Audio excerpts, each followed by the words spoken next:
Hello, everybody, and welcome back to another day on the stream. Since we last streamed, we had a U-Skull with 45 months. I'm once again asking, subserver when, Kappa emoji. Sometime.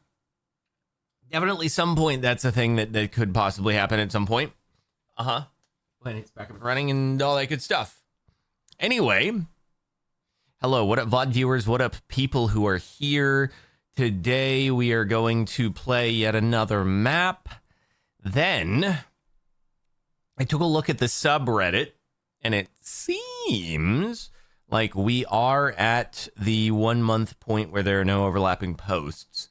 So we may do the sub, and then after the sub, I will decide where it is I want to do content, if there is other stuff. Good Terry, thank you for the 22 months. Very much appreciated. Pretty cool. Pretty cool stuff. New solo series, that is not something I have planned out yet. That said, we'll see. I'm sure that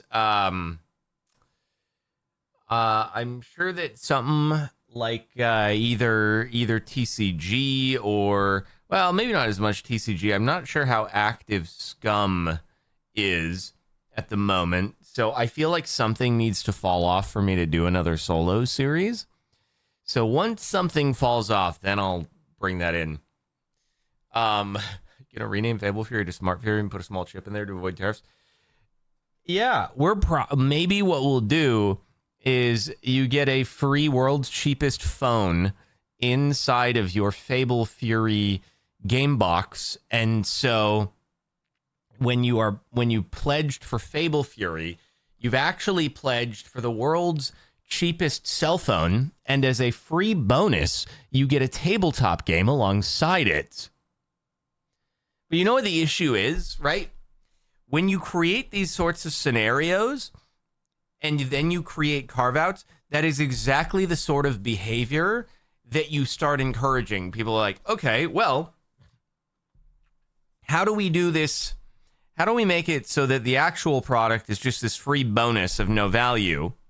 And what we're really importing is this extra thing we've put in the box on the side that actually has the value and falls into the tariff exempt thing. And so it's like, what is it? Mercedes does their thing to get around the chicken tax. It's just going to cause that sort of stuff to happen. And it's great. It's like, so a few years ago in LA, voters approved, it's called Measure ULA. And the idea was that for all real estate transactions over $5 million, that you would be forced to pay a 4% tax on the total value of the transaction. And for transactions over 10 million, it'd be a 5.5% tax. The dumbest thing about it is this was not a marginal tax rate. This was, you sell the property for $4,999, you pay no extra tax. You sell it for $5 million, you pay 4% tax on the whole thing, which is very stupid.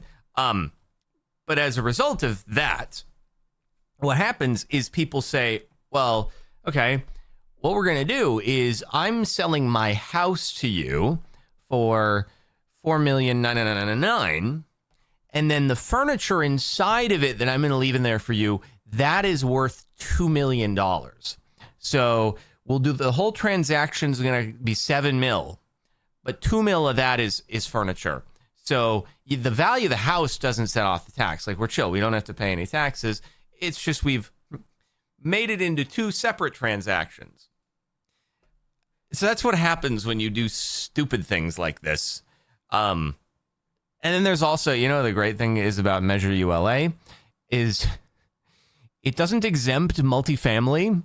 So it just means that everybody has stopped building apartment buildings to add housing to the city, because if you build it as a developer and then try to sell it off to like it's an owner or management, if it's over $5 million, you're taxed, right? So why would you build like big apartment buildings that house lots of people? What of those is going to be under $5 million? It's not. You can't do it. So it just, people build elsewhere. So it's when you do these sorts of things, when the government tries to put their hand on the scale in a very overt way, you generally don't achieve the desired result because people look for loopholes.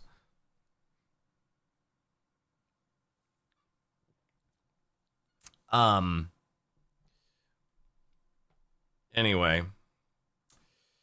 Yeah.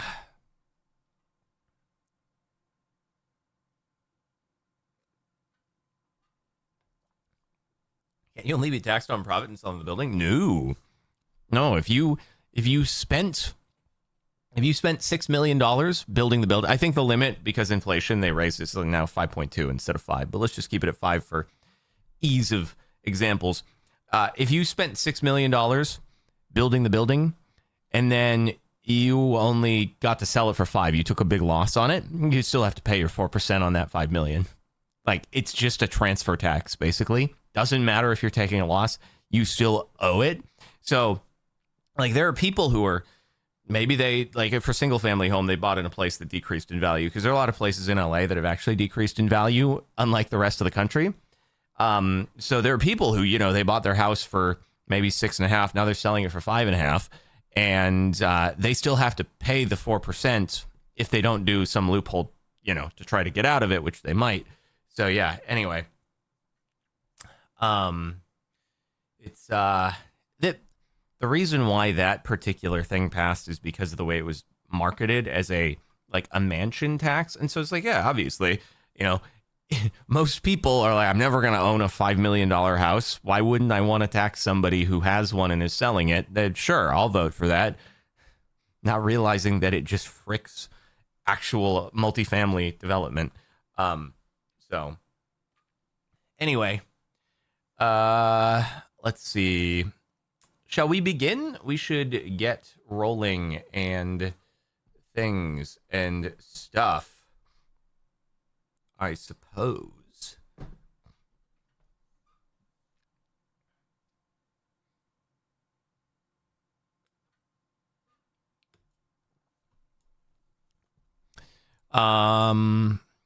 Cool. So, Inga, 58 months, looking through the window longingly, waiting for the potato sub badge to come home. It's soon. What the heck do you mean I've been subbed for this long? What the freak? It's 2 months away. You're getting close. By the way, any shorts coming soon? I think I'm on my last. There's only one more queued up before I'm out. Have I just not been funny recently? Is it over for funny moment to be made into short? Inga says, I'm cooking. Okay. This is very exciting. Please, sir, can I have some more shorts, sir? I'm running out. I'm running low. Alrighty.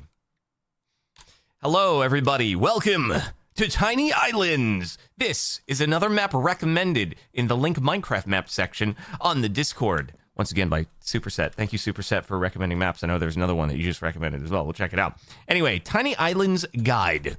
There's a lot of guidage in here, and no logs and no stone. Okay. So, let's see. This must be the town hall, I'm assuming. That's a wheat field. Small shack. What the heck is a heath? A small shack, small wheat field, and a wasteland. I like the little ships that are just kind of going around in the ocean. No worries about the dragon. Sorry, one sec. Let me see. Why is there a person at front door? Who is person? Oh. Person is Kara.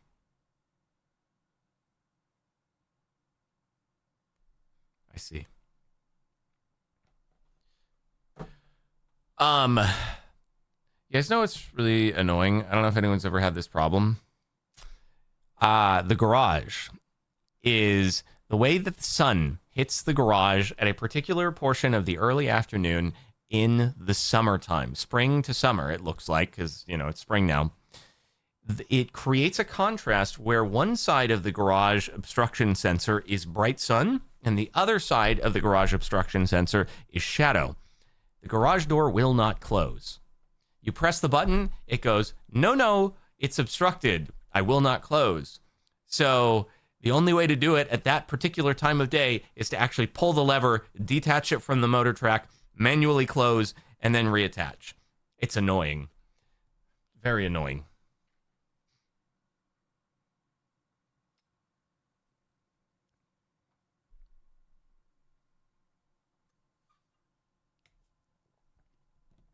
Anyway, so where would I put things? Got it. So you can only push or put things on the coast. And then, like, if we have our shack here and then I put another thing, then it would push this row of buildings. And we lose if we push that into the ocean. Stone and wood, I can't actually do it. Can I put any of these down? They all seem to cost wasteland, totally useless. Okay, great. They all cost resources, so I don't actually know if I can put anything down right now.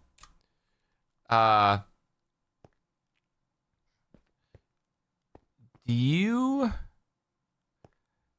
guys know? Like, can I do anything here? Oh, okay. I see. The small wheat field can actually work. So I wonder if I should put it next to the town hall? Like, is that where most of the dudes are? Let me pop it down there. Oh, okay. So it immediately, as soon as I do it, that is a turn. Every big wheat field. I ran out of food. Oh, I'm a terrible god. You've made it to round 33. Okay. We really gotta prioritize the food production is what I've learned here, which seems obvious, but we can do better. Oh, man.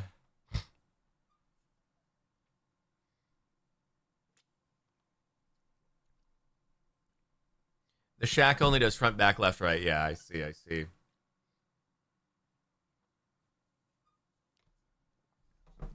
Okay. We go again. Yeah, okay. So shack, little freaking shanty only does directly adjacent stuff. I got it. All right, so obviously, at the very start, we're not going to be able to do anything, really. So I guess this means the town hall has 4... silly to do, but our wheat is still going pretty well. All you're doing is you're just throwing windmills at me, and I can't do anything with these, okay? There's literally nothing I can do with this stuff.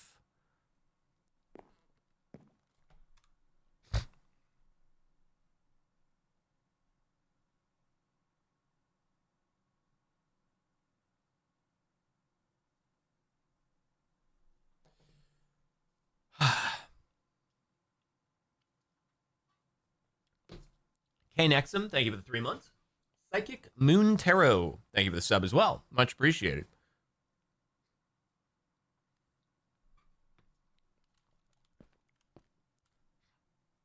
Okay. Ugh. It's so hard to decide. It feels like there's not a great deal of randomization in the cards that you get. That would be my one complaint. So far, everything is very impressive, but it feels like I just keep getting the same things in phases rather than true randomization of giving me a bunch of different options. And, Hey, this is Lily. Just wanted to come in here at the end of the video and say that if you're enjoying these CaptainSparklez videos, then please like and subscribe. I'm really close to having enough watch time to start monetizing these videos, but I need 1,000 subscribers. Thank you. Bye.